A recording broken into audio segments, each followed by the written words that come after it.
Tinggi ke bacaan dulu? Banyak.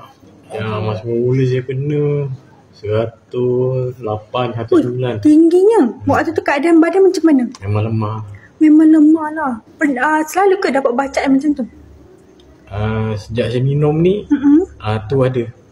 Orang kata cantik lah bacaan. Oh, ada penurunan lah. So untuk bacaan terkini berapa? Yang terkini 121. 121. Alhamdulillah. Ada penurunan yang cantik naik. So macam Encik dah lama ada masalah darah tinggi? Darah tinggi dah 5 tahun lah. Dah 5 tahun. Gerak tengkuk sakit. Oh, tengkuk sakit.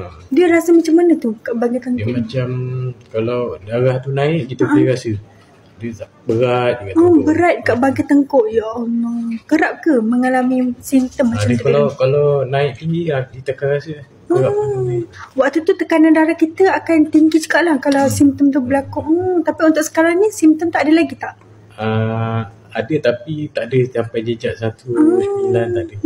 Paling tinggi pun saya ambil tu lagi 1.4. So macam dia dapat mengurangkan gejala lah.